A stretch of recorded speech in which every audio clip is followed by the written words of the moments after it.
In 1971, English folk psych band Fuchsia released their singular eponymous album on the Pegasus label, and from it, the album opener, Gone with the Mouse.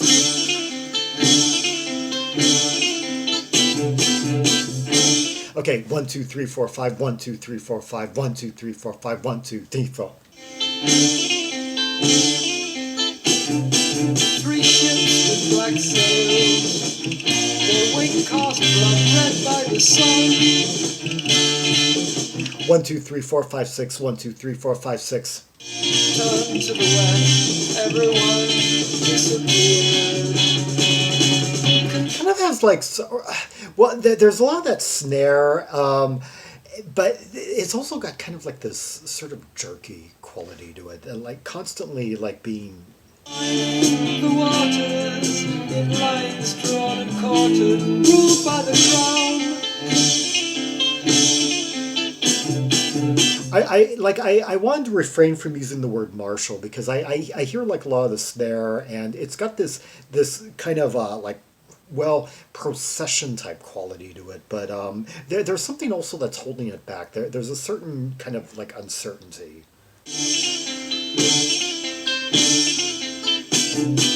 Let's see. Three ships with black sails, their wake cast blood red by the sun. So something that's taking place at sea, rather than on land. Turn to the west, everyone disappeared. I sense doom. Two Jacobin princes played with clattering foils in the dust. Hear that violin. Avarice drawn from a spark into fire. Oh, that tense up of the cadence right there. Time-honored kingdom divided, withered and died. I really gotta say the arrangements of this are very unique for the time, given that there's like a real symphonic element and yet a real like folksy element as well. Those two, there was some overlap there at the time, but not quite like this. Folk rock tended not to be so frenetic and epic sounding.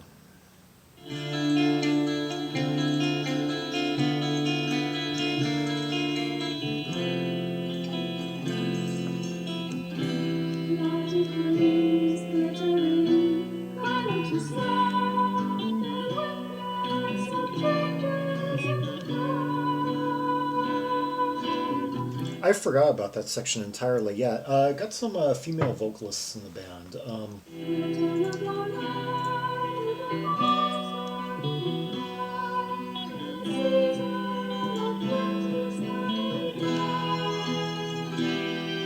Oh, beautiful section coming in there. Yeah, this is a 6-piece. I didn't actually know that until I finally saw a photo of the band. And it looks like we have a couple of people like harmonizing on the vocals here. I'll get to that in a minute.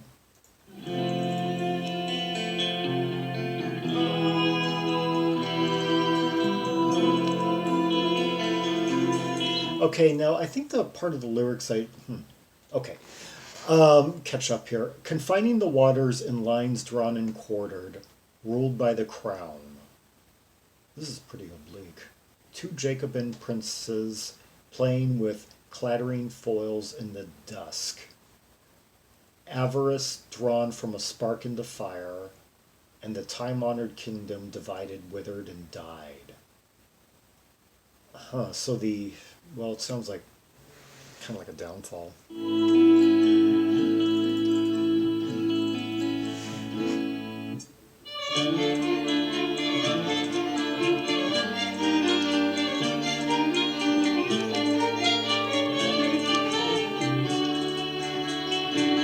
Okay, now we've gone to like chamber territory here. Yes, some very sublime interplay of strings. Yeah, violin and backing vocals credited to Janet Rogers and Vanessa Hall-Smith, who I guess we were hearing harmonizing on that. Oh, and cello, piano, harmonium, backing vocals, Madeleine Bland. So it looks like basically we got have three guys and three women. The three guys basically being the folk rock unit of the band, and the three ladies being kind of the chamber harmony element.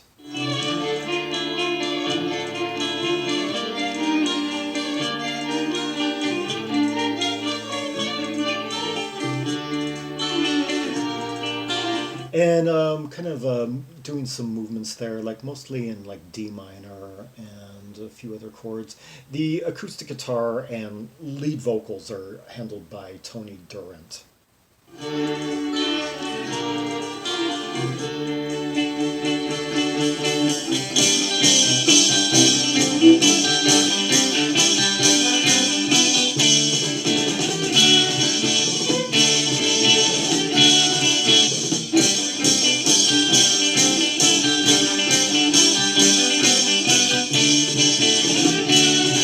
Okay, now we've gone up to like major keys, which would indicate kind of a change in the plot line, somewhat like maybe something more optimistic, something that the protagonists have now gained an advantage.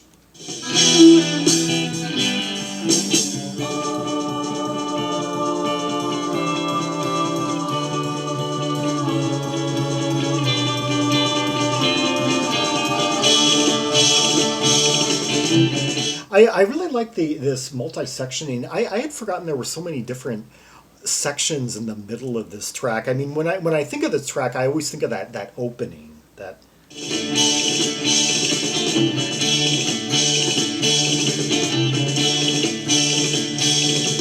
with those female vocals, their comparisons to Renaissance are going to be a little bit inevitable. I mean, and that reference gets thrown around a lot.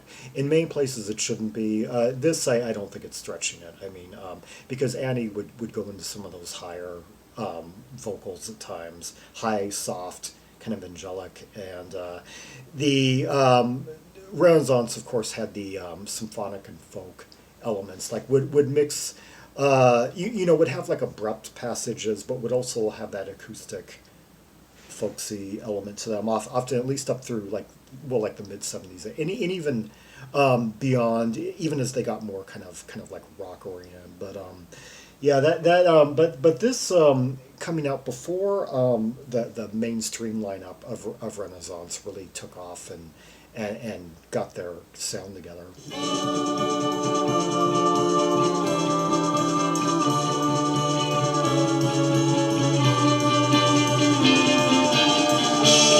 It's like we could hear a passage like that, like this like winding up kind of descent, growing in volume. You can hear things like that, like on like I'm thinking like dun dun dun dun dun dun dun dun dun dun. Thinking of many like a Renaissance epic.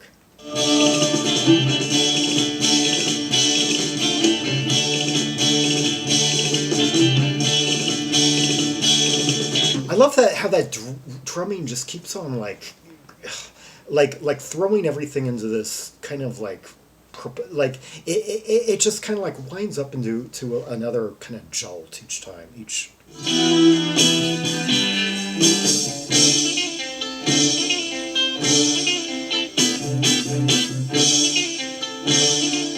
And I love the really like jerky nature of this main motif that we heard at the beginning.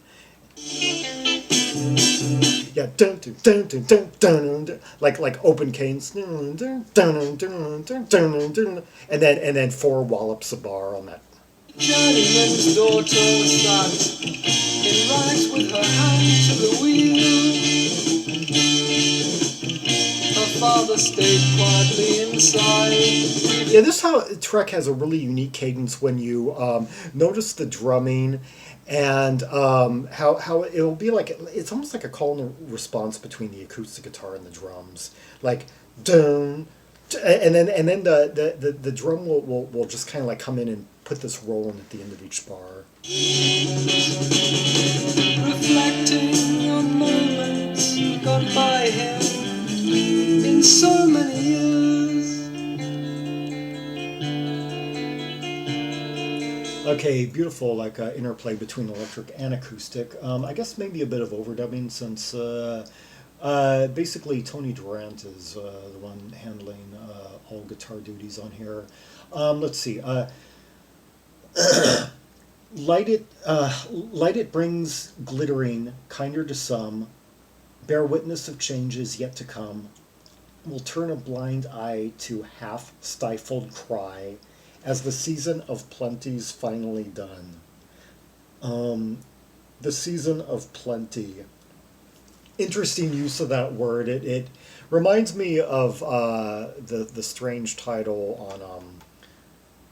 on Isle of uh, Isle of Plenty on Selling England by the Pound. Yeah, I never quite investigated the meaning of plenty in that context as because it makes it sound like a noun. Yeah, it makes the word plenty sound like a noun. The journeyman's daughter sat in rags. I'm imagining it's just like Old English, like Elizabethan English. The journeyman's daughter sat in rags with her hand to wheel. Her father stayed quiet inside weaving dreams, reflecting on moments gone by him so many years. Light it. Okay, just finish this.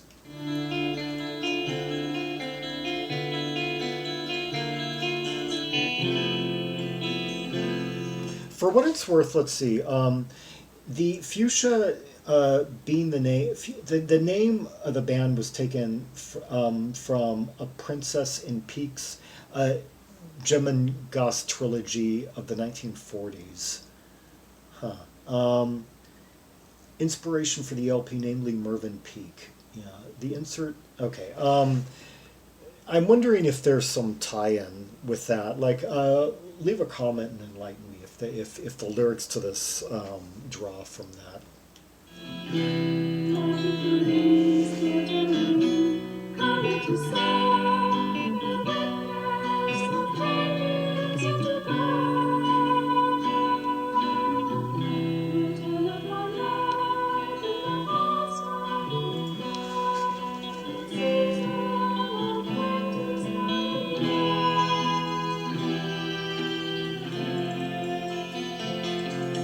It almost seems like there's like two the two trio there's like two trios in the band almost that kind of each have their turn with the song and just a bit of like interaction at times, but like these quieter passages are the three ladies, you know, the chamber harmonic element, and the three guys basically being the folk rock elements that we hear during the more brisk passages.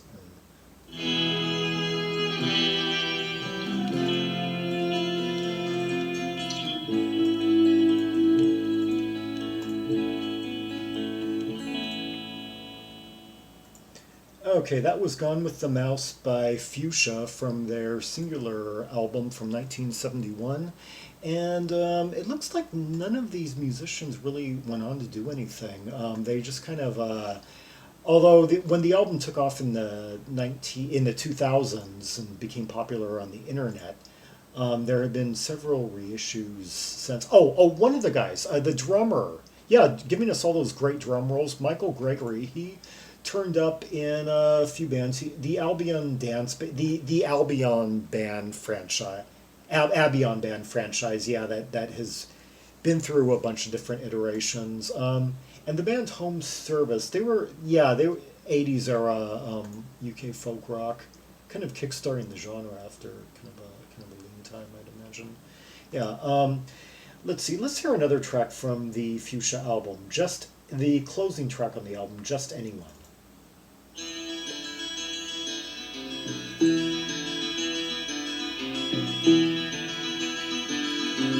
Okay, now we got some really fluid guitar plucking here, and what I almost thought we had two interacting electric guitars, but no, that down down down down. It's pretty. It's it's actually acoustic. It just kind of had a certain bite to it.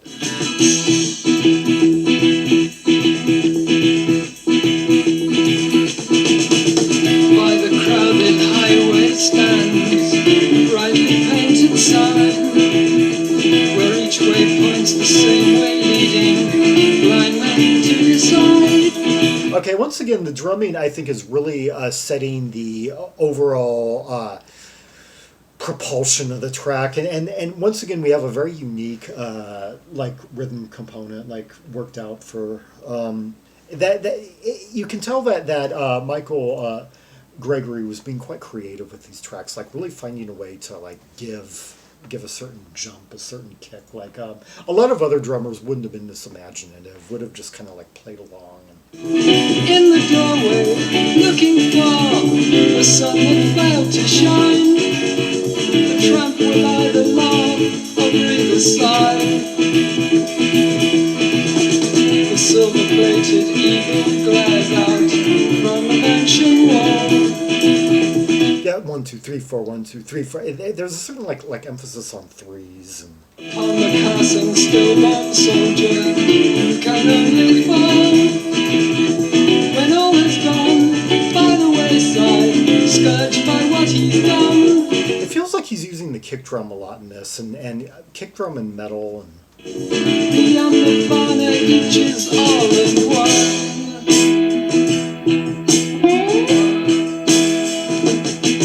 okay, now I forget whether we're gonna hear that same. This is a short track, so the female, the fairer half of the band. Dazed and wondering,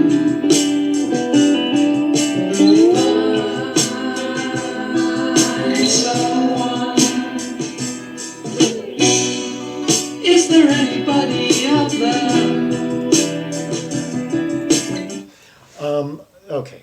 By the crowded highway stands the brightly painted sign, where each way points the same way, leading blind man to decide. In the doorway looking for the sun that failed to shine, a tramp will either laugh or breathe a sigh. Huh. These are lyrics that I have to really spend a bit of time thinking about. Hold my thought for a minute. Just anyone.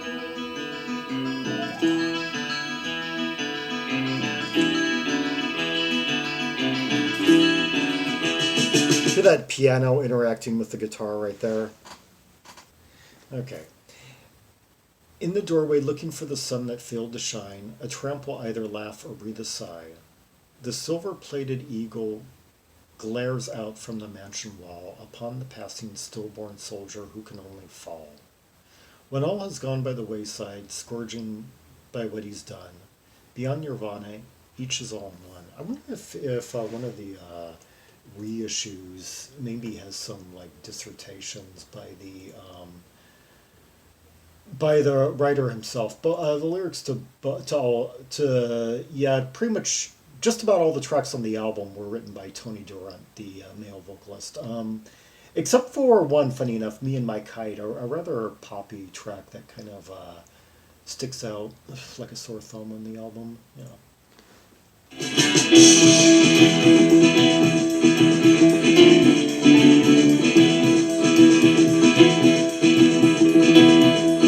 You know, this tempo kind of this rhythmic element and the arrangement reminds me of a much later a track from later in the decade by a band called Neuschwanstein, this German Loafer Jack. That track comes to mind. Yeah. Misplaced rooms in bedsit rooms hide from the warning gun. The white dove flies toward the mountain under a waning sun. The plaster cracks, you disappear, and when all's said and done. I like how the brisk strumming is sort of like mirroring the brisk kind of intensity of those drum fills that are placed in such choice moments of each bar. You're there to die alone or carry on. In the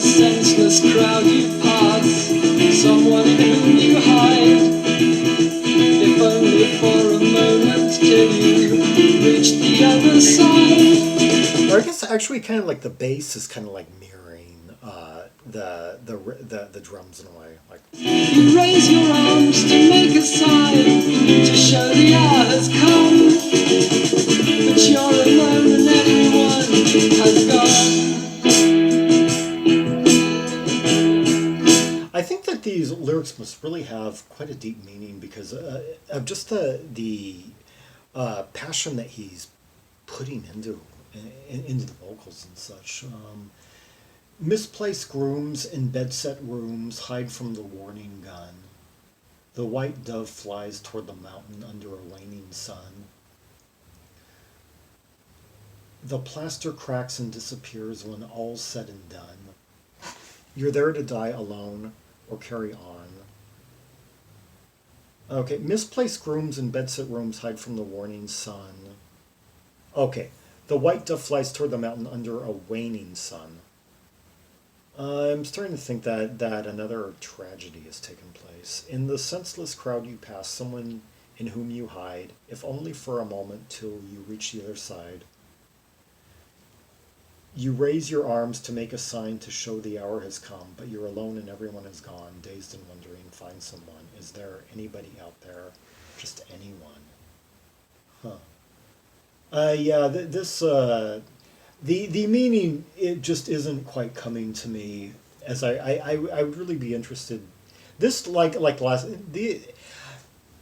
one of the things I've learned about this album in the course of making this video is that Tony Durant is quite a, let's just say, I would say that he has read a lot of fiction and perhaps steeped in some of he seems like one of the more well-read lyricists of his generation. Steeped in some of the literature that his generation was brought up in. I guess one of the final eras where English youth anyway were brought up on, like the literary classics going back, perhaps to like the Tudorian era anyway. Yeah. Dazed and wondering, find someone. Hear that that slide guitar, it sounds like. Is there anybody out there? Just anyone.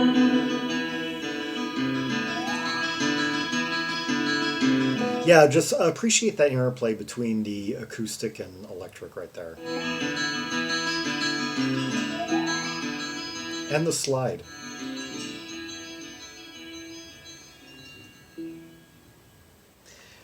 That was Just Anyone by Fuchsia, and before that, Gone with the Wind. Both tracks from the 1971 self-titled Fuchsia album, the band's only album. And let's see, who did I not... I didn't introduce the bassist, I don't believe, Michael Day. Yeah, of all these members, according to Discogs anyway, the only one who really did anything after this was drummer Michael Gregory, who very often stood out on this, but I would imagine, I'm kind of sensing Tony Durant may have, if he didn't continue to be a musician, went into, oh, wait a minute, he's got some credits here. Oh, well, let's see, Louise, which predates Fuchsia. Let's see, Dave Warner's From the Suburbs. Oh, it looks like he was in a late 70s pub rock band. Huh, new wave pub. I don't know about this. Huh, interesting. There's very little, yeah, pub rock. What one was, yeah. I don't know how long he was in that, though. 2 albums, circa 1978-79, on the UK Mushroom. Oh no, Australia. Oh, so I guess this guy, unless it's a different Tony Durant, it could be, huh? Yeah, because they don't. Sometimes I don't know. I can't. I gotta remember not to always trust Discogs when it comes to the places where a name will take you, because sometimes they can confuse two people with the same name. It's like I'm still trying to work out which Andy Clark is responsible for which, library recordings or because up until recently, there was kind of some confusion on the Andy Clark issue. The Up Clark Hutchinson guy and the Bebop Deluxe guy. Anyway, yeah. For more rubies and sapphires from the Fuchsia album, see the directory of albums by English F artists linked in the description below. Like and subscribe. Follow me on social media and share the video and leave a comment if there are any observations you have about the two tracks we just heard, the interplay, the dynamics, the counterpoint, the formatting, the movements, the contrasts, and most importantly the lyrics, because I was quite intrigued by what he was singing about, even if I couldn't quite parse the meaning at times. Yeah. And until next time, this is Zaragon, the world's most ear travel Tramexmost, signing off.